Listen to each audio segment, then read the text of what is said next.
Hi guys, so we're going to start this series on the Wellis MyLine Venus Spa, and I've decided to do this slightly differently to other series. We're not going to show the mistakes and the things that can go wrong. We're probably just going to talk about them and film it correctly without the mistakes, hopefully.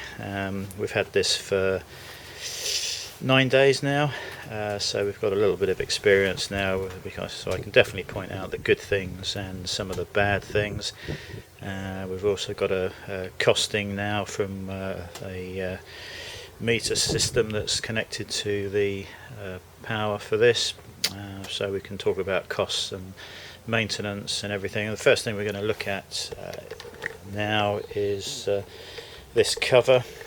This is the one that's supplied with the unit. Obviously it's probably a weak point of the whole system. It's not as thick as you can buy. It's not as thick as the maximum thickness you can buy. It's just a little under 5 inches at the center, and then it tapers down to this edge that you can see. I'm looking for my tape measure.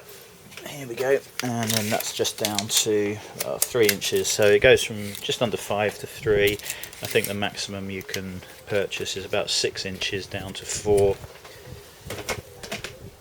The quality, well, I don't know whether this is going to last the year. We've bought some special wipes for the vinyl, and it deposits a UV protection factor of 30 onto the vinyl. Although this is undercover, you can see that the sun is on parts of it during the day. Anyway, it's fairly important to get this adjustment here correct. You just want a little bit of tension pushing this cover down onto the spa. When it was installed, they just left them loose, so I've adjusted the straps, and there's just a little bit of pressure here. You see that doesn't push down now. Before you could push it and it would move down fractionally, so we've tensioned those up all around. There is a little child lock here. You can get there's a little key supplied, and you can lock those in place. But so we're just going to open this up now.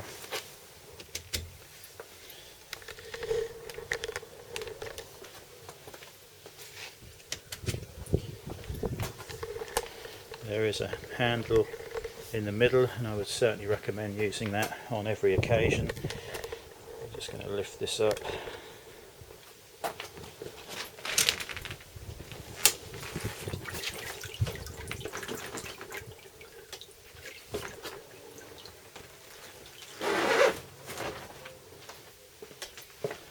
Just going to come back, see what you can actually see. Yeah, so that's half open now. It's gone over the metal bar, and just going to put it there, and then just lift. You can lift this from either side of the spa.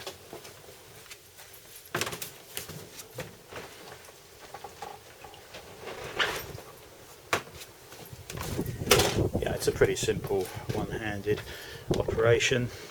As I say, either side of this particular spa.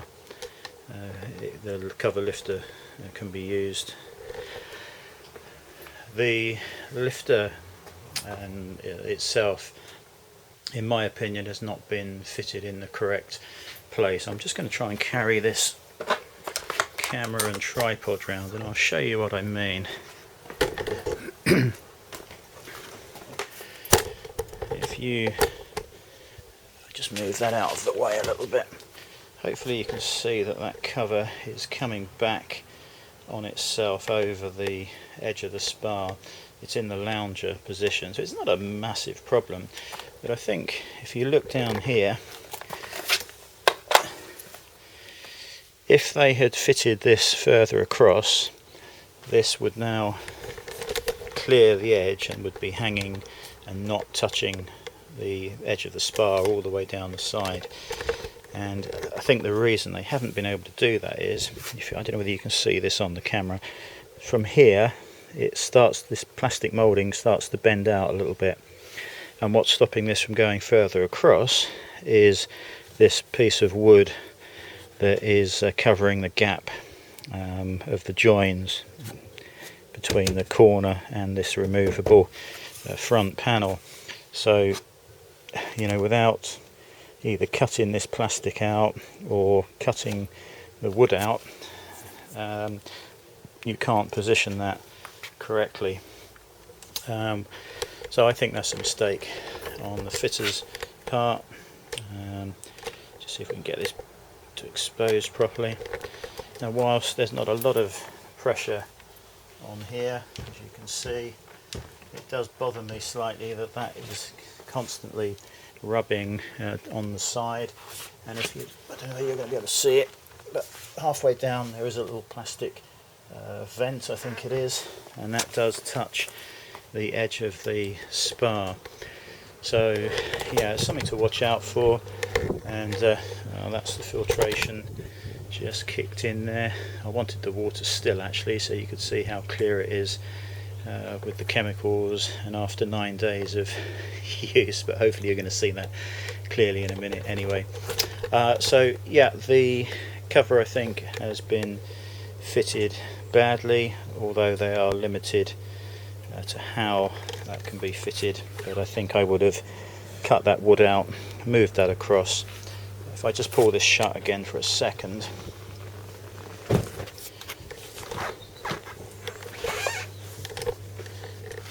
you'll see, I'm trying to see this in the sunlight, yeah, this handle, there's 3 screws in here, and that handle goes in a certain distance and it will come out. It's fully adjustable, so they could have easily moved that whole unit across, lengthened this. You can see it's pretty much on the minimum setting, and then we would have got the spar cover, you know, fitting nicely and not covering any part of the spar. So yeah, more of an annoyance than a major problem, but I'm a bit picky with stuff like this, and I think you're at £5,000 for a high quality base sort of entry model. I think you can you know, allow yourself to be a bit picky. So that's the spar cover. The actual spar itself, I'm going to take this camera off the tripod. Actually, we'll probably take it out of the sun. I've got it on the extension lead because even these brand new batteries don't seem to last very long. So we're just going to take this off of the tripod. Okay.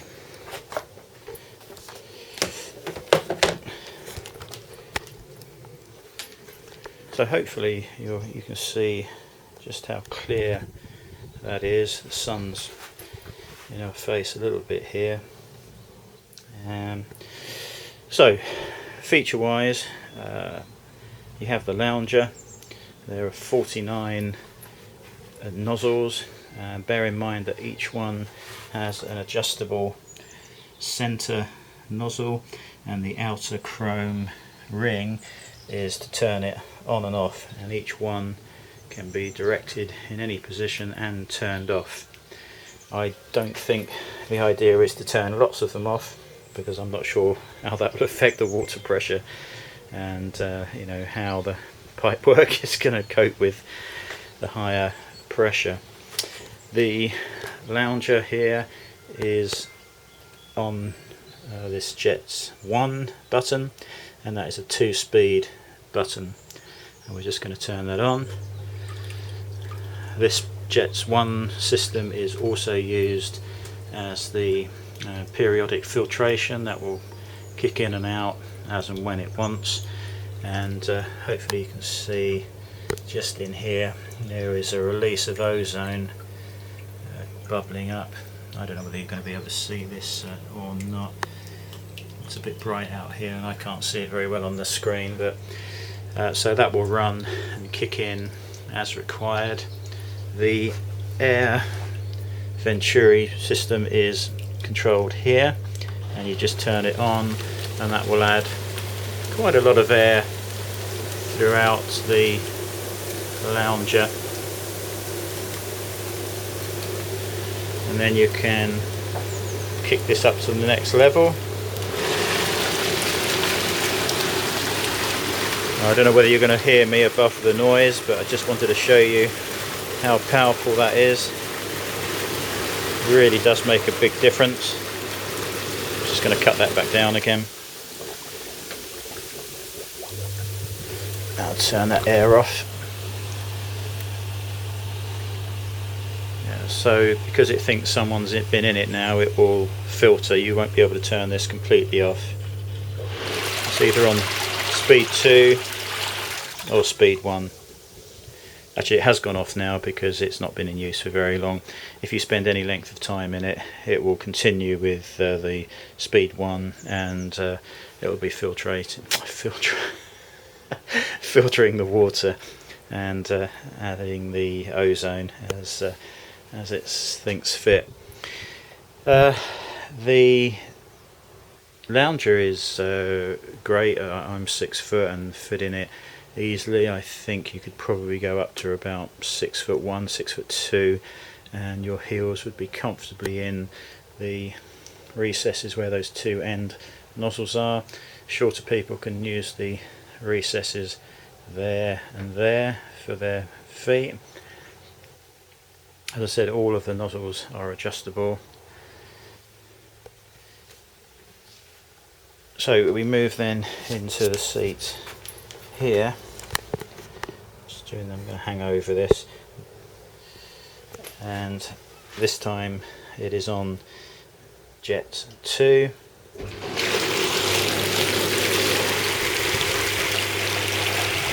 So this one is single speed. Air control for this seat is here.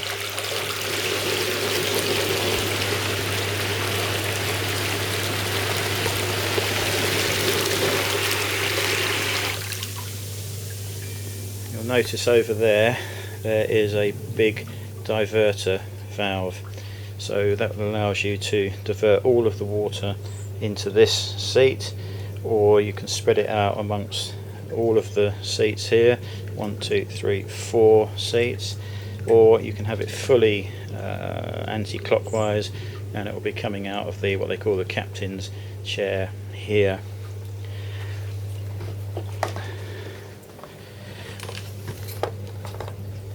Sorry, I'm carrying the mains cable around at the same time with me here, and it's not working on perfectly. Okay, so here we have the air diverter, and that controls the air coming from this seat and the seat over there. And then here we have the air control for the captain's seat here, and this control, if I get down low enough, you'll see that outer nozzle just there. There's obviously one just in here as well, which we can't see. That nozzle controls whether they're on or off. Let's move right the way around.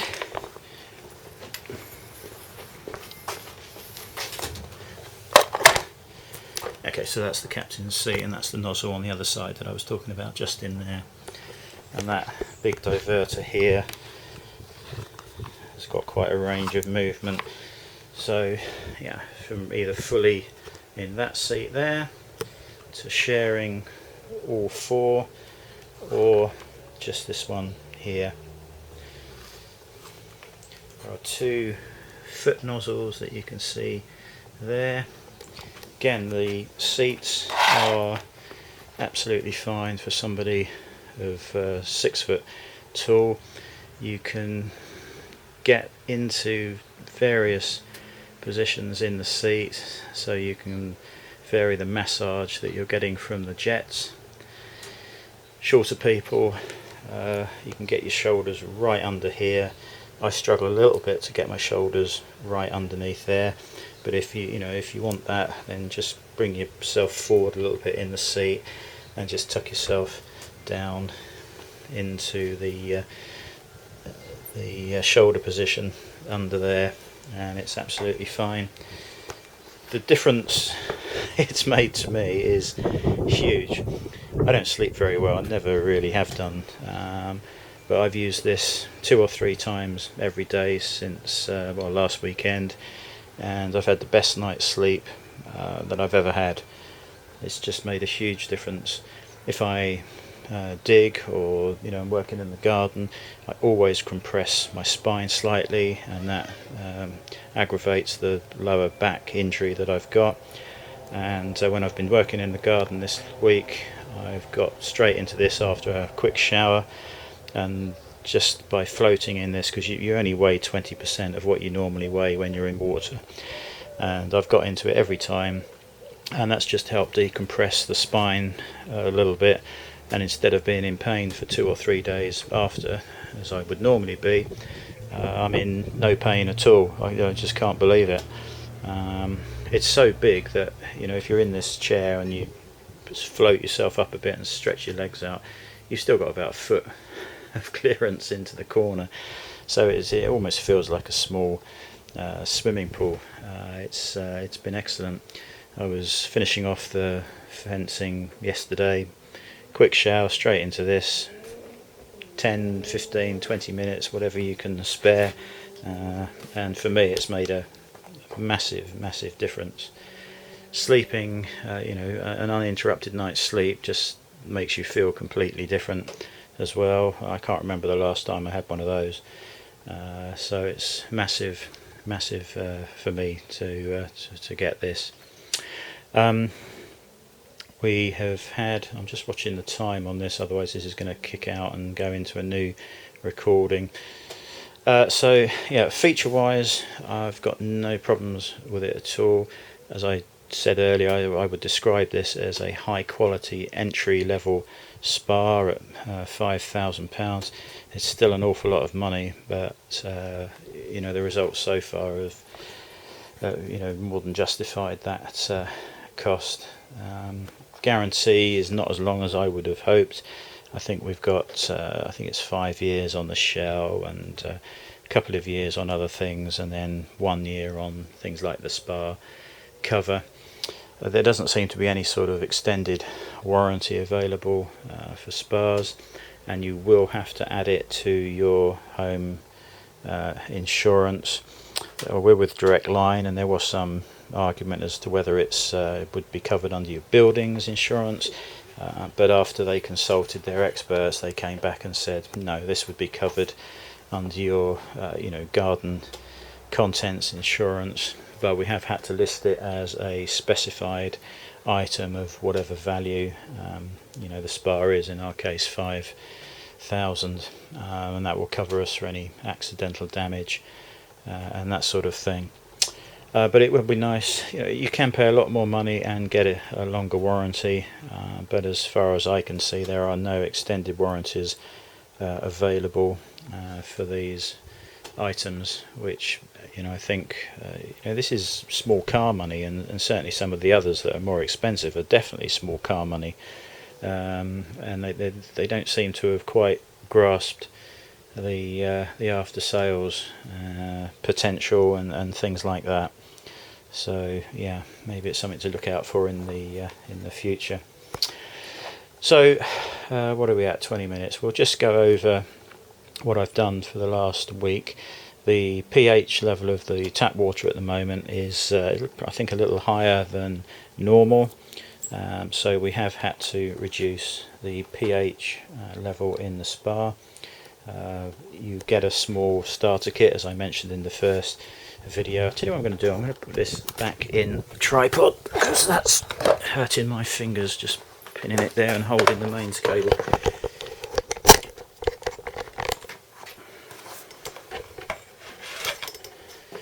Right, I will just leave that there. Okay, so maintenance wise, it's really been a question of lowering the pH slightly. I think we were getting readings of around 8 to start with, and ideally you'd like around the 7.4, 7.6 region, and after a number of days of doses of the pH lowering chemical, we've got down to that level now. The recommended chlorine levels were between 1.5 and 3, That's what we were told, and if you look up basic spa information, that seems to be what they all say. However, a little bit more research has shown, and I was reading a Californian health agency paper, and they say that the safest water chlorine levels is between 3 and 5 parts per million. So that's what we've gone for. I know this has got the ozone system. It's not a heavily loaded spa anyway, with only 1 or 2 people going in at any one time, and and only 2 or 3 times a day for sort of 20 minutes or so. But I thought, the most important thing here is to make this safe. So we have gone for the 3 to 5 parts per million chlorine levels. I mean, it's just some horrible things that can grow in these spas. Legionella, some of them will kill you. I just don't see that it's worth the risk. So with the ozone system that this is fitted with, I think we're okay.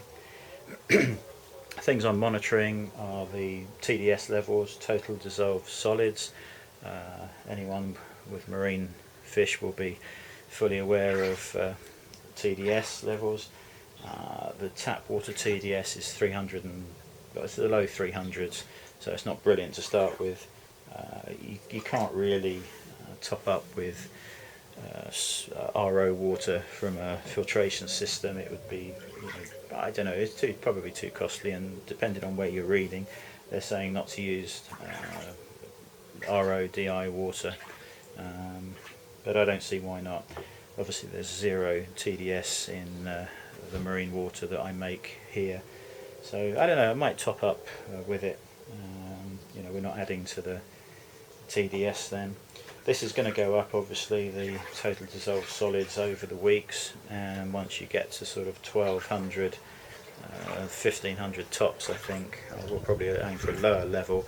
You're going to have to change the water, just drain it and refill and start again.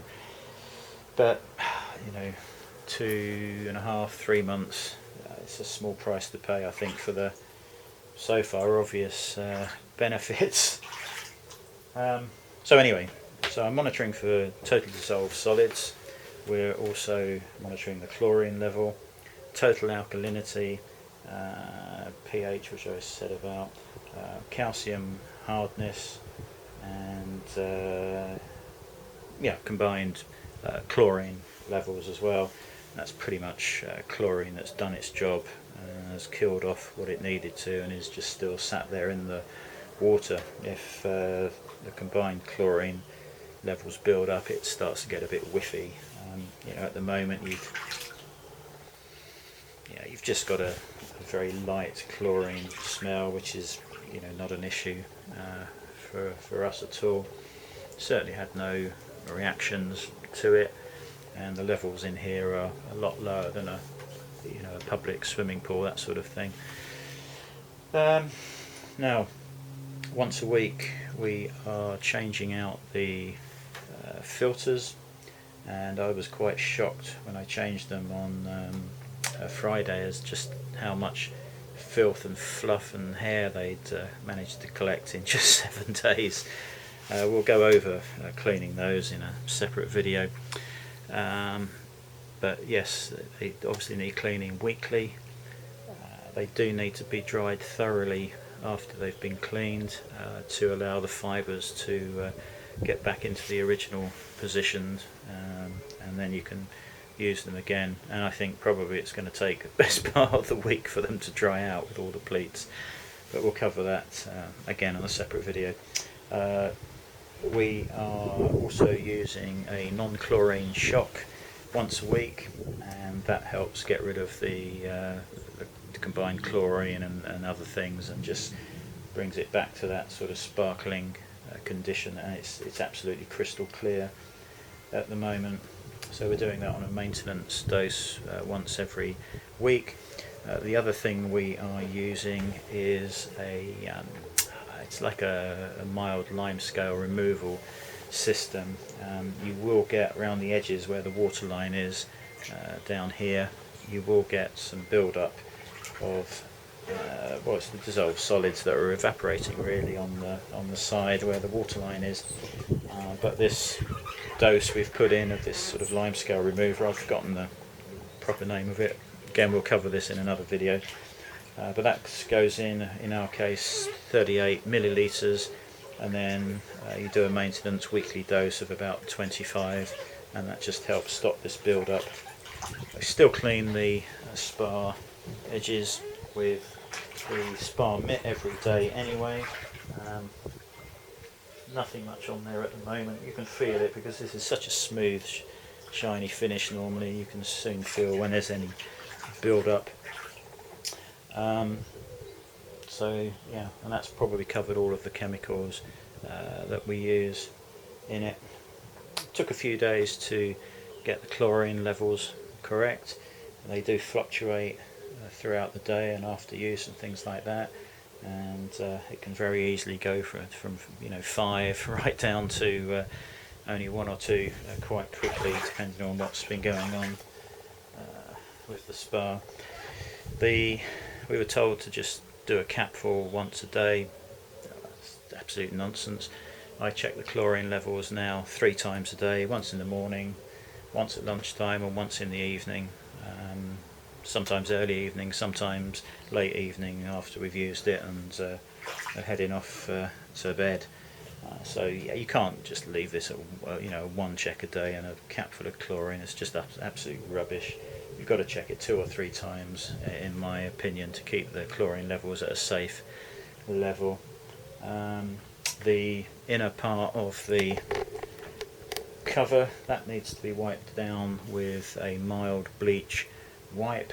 Obviously that gets condensation on it and that will dry off, and it's damp and it's warm and all sorts of things start to grow on that. So just a once a week wipe over with some bleach wipes will solve that problem, if you can find bleach wipes, of course, and that's the only thing that's safe to use really in this. So yeah, just to recap, you've got to be on top of the maintenance. I'm really pleased with the spar itself, not so happy with the positioning of the cover. Maintenance is pretty straightforward, especially now we've got the electronic meters, and again we'll cover that in a different video. But yeah, I think this is probably one of the best things we've ever invested in. So yeah, if someone's looking at one of these and they're not sure, I can highly recommend it. There's no real issues that I can see. You've got all of the features there that you could possibly need. Anything else like speakers, Bluetooth control system, nice features, but you're going to be adding thousands to the price. The only thing I would say is the control is just there. When you're in the seats and you want to adjust anything, you've got to move, unless you're in this left seat or the left or the right seats, you've got to move from where you are to adjust it. Some of the very expensive systems will have a waterproof remote control, and you can chuck that around anywhere, have it floating on the water, whatever you like, and you can adjust all the parameters of the spar. But you're talking serious money then, and the inconvenience of just moving and adjusting the water speed is, it's a minor inconvenience.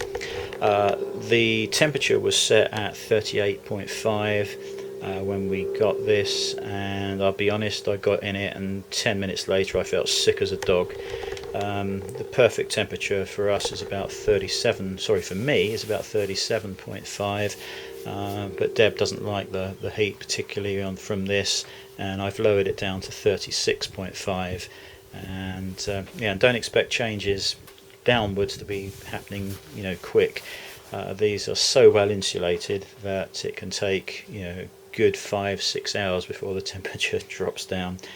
So yeah, do watch the temperature. I think we're going to run out of time on this, so I'm going to end this video now, and we'll continue with other things in later videos. Thanks for watching as always, and hope this was helpful. Catch you later.